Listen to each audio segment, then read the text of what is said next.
दोस्तों, एक 30 साल की महिला अपना मसाज पार्लर चलाती थी। उसकी दुकान अच्छी खासी चलती थी क्योंकि वो महिला ग्राहकों की जरूरत के हिसाब से अपनी दुकान में सारा सामान रखती थी। सुबह से लेकर शाम तक उसकी दुकान पर ग्राहकों का आना जाना लगा रहता था। एक दिन एक 18 साल का लड़का उसकी दुकान पर मसाज करवाने के लिए आता है। जब वो महिला उस लड़के को देखती है तो वो मन ही मन सोचने लगती है कि हाँ, यही वो लड़का है जो मेरी सारी इच्छाओं को पूरा कर सकता है। फिर उस महिला ने उस लड़के का मसाज करने के लिए उसे अपने कमरे के अंदर बुला लिया। वो महिला उस लड़के का मसाज करने लगती है और उससे चिकनी चुपड़ी बातें करके उसे अपने प्यार के जाल में फंसा लेती है। उस लड़के को दुनियादारी के बारे में कुछ भी पता नहीं होता है और वो उस महिला की चिकनी चुपड़ी बातों में आ जाता है। उस लड़के को तो इतना भी नहीं पता होता है कि आगे चलकर वो महिला उसके साथ क्या करने वाली है। तो दोस्तों, आइए जानते हैं क्या है पूरी कहानी। लेकिन उससे पहले हमेशा की तरह आप सभी से हमारी बस एक छोटी सी रिक्वेस्ट है कि अगर अभी तक आपने वीडियो को लाइक नहीं किया है तो वीडियो को लाइक कर दीजिए और एक प्यारा सा कमेंट कर दीजिए। जो लोग हमारे चैनल पर पहली बार आए हैं वो चैनल को सब्सक्राइब करके बेल आइकन जरूर दबा लें ताकि हमारी आने वाली हर एक वीडियो का नोटिफिकेशन आपको सबसे पहले मिल सके। तो चलिए बिना किसी देरी के कहानी की तरफ बढ़ते हैं। दोस्तों, आज की ये सच्ची कहानी उत्तर प्रदेश के एक छोटे से शहर से शुरू होती है। उस शहर में एक लड़का अपनी मां के साथ रहता था। उस लड़के का नाम रमन था। रमन के पिता की मौत बहुत समय पहले हो चुकी थी और वो अपनी मां का अकेला बेटा था। पिता की मौत के बाद रमन की मां ने अपने बेटे को पढ़ाने लिखाने के लिए दूसरों के घरों में झाड़ू पोछा का काम करना शुरू कर दिया। रमन की मां का बस एक ही सपना था कि रमन किसी तरह पढ़ लिख कर बड़ा आदमी बन जाए जिससे उनकी गरीबी दूर हो सके। रमन भी मन लगाकर पढ़ाई करता है। जब वो ग्रेजुएशन कर लेता है तो नौकरी की तलाश में इधर उधर भटकने लगता है, लेकिन रमन को उसकी पढ़ाई के अनुसार और मन मुताबिक शहर में कोई काम नहीं मिलता। तब रमन सोचने लगता है कि शायद अब मैं अपनी मां की गरीबी दूर नहीं कर सकूंगा क्योंकि मुझे कोई ढंग का काम नहीं मिल रहा है। एक दिन रमन उदास होकर पार्क में बैठा रहता है। तभी उसके दिमाग में एक विचार आता है कि क्यों ना मैं अपना शहर छोड़कर विदेश चला जाऊं, वहां मुझे कोई न कोई काम जरूर मिल जाएगा। विदेश जाने की बात सोचते हुए वो घर आता है और अपनी मां से इस बारे में बात करता है। रमन की मां जब अपने बेटे की बात सुनती है तो कहती है, बेटा, विदेश जाने में तो बहुत पैसा लगता है, उतने पैसे हमारे पास कहाँ है। रमन अपनी मां से कहता है, मां, तुम इन चीजों की चिंता मत करो, पैसे की जिम्मेदारी मेरी है, मैं कहीं ना कहीं से इंतजाम कर लूंगा। ये सुनकर रमन की मां उसे विदेश जाने की इजाजत दे देती है। अगले ही दिन से रमन विदेश जाने के लिए पैसों का इंतजाम करने लगता है। वो अपने कुछ दोस्तों और सगे संबंधियों से पैसे उधार ले लेता है और फिर अपना वीजा और पासपोर्ट बनवाने के लिए दे देता है। कुछ ही दिनों में रमन का वीजा और पासपोर्ट बनकर आ जाता है और वो पैसे कमाने के लिए विदेश चला जाता है। रमन वहां से पैसे कमाकर अपनी मां के पास भेजने लगता है। धीरे धीरे रमन के घर की स्थिति बहुत अच्छी हो जाती है। इस तरह करीब 6 महीने का समय बीत जाता है।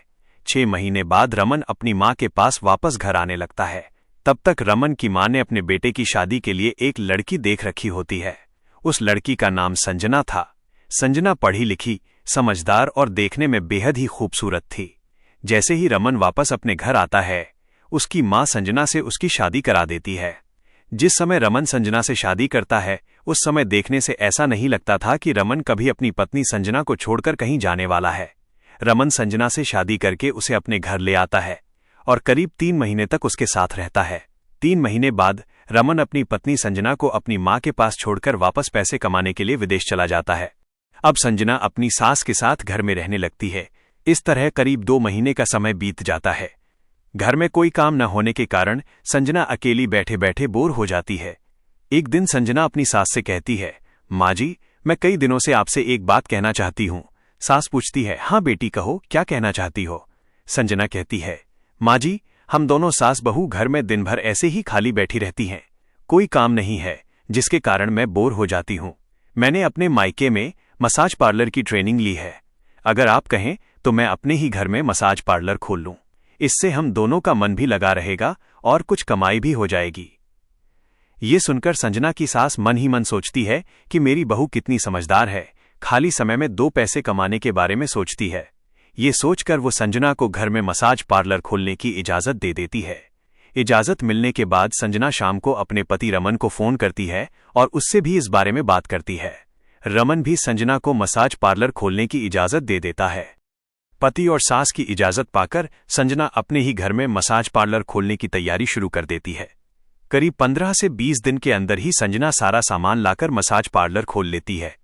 धीरे धीरे समय गुजरने लगता है और संजना की दुकान अच्छी चलने लगती है। सुबह से लेकर शाम तक ग्राहकों का आना जाना लगा रहता है। तभी एक दिन एक 18 साल का लड़का संजना की दुकान पर मसाज करवाने के लिए आता है। उस लड़के का नाम आकाश होता है। संजना जब आकाश को देखती है तो मन ही मन सोचने लगती है कि हाँ, यही वो लड़का है जो मेरी सारी इच्छाओं को पूरा कर सकता है। यह सोचकर संजना आकाश का मसाज करने के लिए उसे अपने कमरे के अंदर बुला लेती है। मसाज करते हुए वो उससे चिकनी चुपड़ी बातें करने लगती है और उसे अपने प्यार के जाल में फंसा लेती है। संजना आकाश से कहती है, मैं तुम्हारा जो मसाज कर रही हूं, इसके बदले में मैं तुमसे एक भी रुपया नहीं लूंगी, लेकिन तुम्हें मेरा एक काम करना पड़ेगा। आकाश ये सुनकर सोचता है कि ये तो बहुत अच्छी बात है कि पैसे नहीं देने होंगे। वो सोचता है कि मैडम घर के छोटे मोटे काम ही करवाएंगी। आकाश संजना से कहता है, ठीक है मैडम, आपको जो भी काम करवाना हो मुझे बता दिया कीजिएगा, मैं कर दूंगा। उस दिन के बाद से संजना हर छोटे मोटे काम के लिए आकाश को अपने घर बुलाने लगती है और आकाश भी फ्री में मसाज करवाने के लिए उसके सारे काम करने लगता है। इस तरह संजना और आकाश की नजदीकियां बढ़ने लगती हैं। एक दिन संजना आकाश को अपने मसाज पार्लर वाले कमरे में लेकर जाती है और कहती है, आज मैं तुम्हें मसाज करना सिखाऊंगी। आकाश ये सुनकर कहता है, मैडम ठीक है, ये तो बहुत अच्छी बात है कि आप हमें मसाज करना सिखाएंगी। तब संजना मसाज करने वाले बेड पर लेट जाती है और अपने कपड़े हटाकर आकाश के सामने लेट जाती है। आकाश संजना को ऐसा करते देख कहता है, मैडम आप ये क्या कर रही हैं? ये सब ठीक नहीं है। आपने तो मुझे मसाज सिखाने के लिए बोला था। तभी संजना आकाश से कहती है, आकाश तुम तो जानते ही हो कि मेरे पति विदेश में रहते हैं। मेरी भी तो कुछ इच्छाएं और जरूरतें हैं जिन्हें मैं पूरा करना चाहती हूं।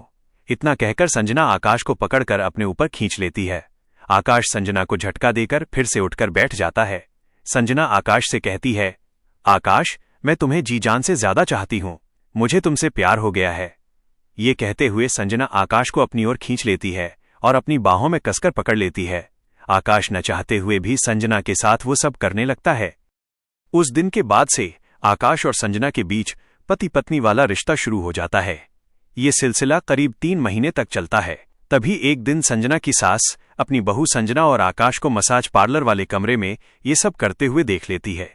सास छुपकर संजना का वीडियो बना लेती है। 2 महीने बाद जब संजना के पति रमन वापस घर आते हैं, तब सास अपने बेटे रमन को वो वीडियो दिखाते हुए अपनी बहू की सारी करतूत बताती है। रमन जब अपनी मां के मोबाइल में संजना की ये सारी करतूत देखता है तो उसके पैरों तले जमीन खिसक जाती है। रमन तुरंत संजना के माता पिता को अपने घर बुलाता है। रमन की मां संजना के माता पिता को उनकी बेटी की सारी काली करतूत बताती है और सबूत के तौर पर वो वीडियो भी दिखाती है।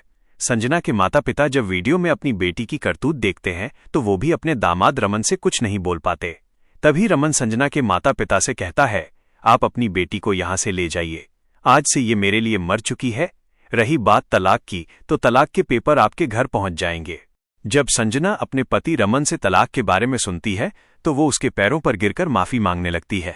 संजना रमन से कहती है, इसमें आपकी भी गलती है कि आप शादी करने के 3 महीने बाद ही वापस विदेश चले गए। मैं भी तो एक इंसान हूं, मेरी भी कुछ जरूरतें और इच्छाएं हैं जो आप पूरी नहीं कर पा रहे थे, जिसके कारण मैं उस लड़के से अपनी जरूरतें पूरी करने लगी। रमन जब संजना की ये बात सुनता है तो उसे भी अपनी गलती का एहसास होता है। तभी रमन के ससुर भी अपनी बेटी संजना की बातों में हाँ मिलाने लगते हैं। जब पूरा परिवार मिलकर इस बात पर विचार करता है तो सबकी सहमति से रमन अपनी पत्नी संजना को अपने साथ घर पर ही रखने का फैसला करता है और वापस विदेश नहीं जाता। तो दोस्तों, ये थी आज की पूरी कहानी।